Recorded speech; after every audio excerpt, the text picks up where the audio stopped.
হাই বন্ধুসকল, welcome back to my YouTube channel. আজি যাবলৈ ওলাইছোঁ ৰাস পূজা চাবলৈ পুখুৰীত ৰাত। যিসকলে এইবাৰ ৰাস পূজা চোৱা নাই তেওঁলোকে এই ব্লগটোত চাব পাৰিব। আপোনালোকে সম্পূৰ্ণ ব্লগটো চাই থাকক। বন্ধুসকল, আপোনালোকক লগ পাই আছোঁ ৰাস্তাত অকণমান শ্বৰ্ট ল'ম।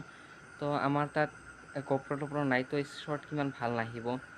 তো ধৈৰ্য সহকাৰে ভিডিঅ'টো সম্পূৰ্ণ চাই থাকক।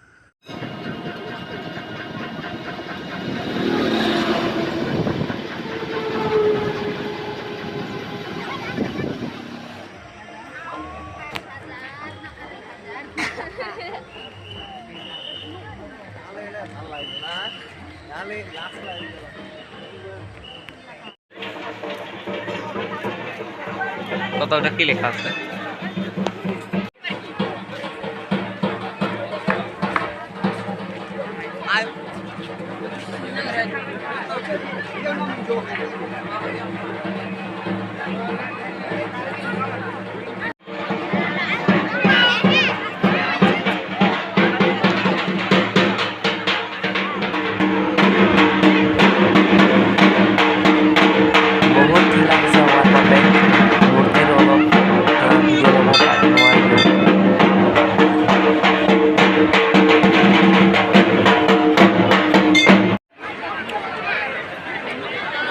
অলপ মেলা কৰিম, তাৰপিছত ফাংচন চাম, তাৰপিছত ঘৰলৈ গুচি যাম।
নহলে মই নাজান তই হহিবলৈ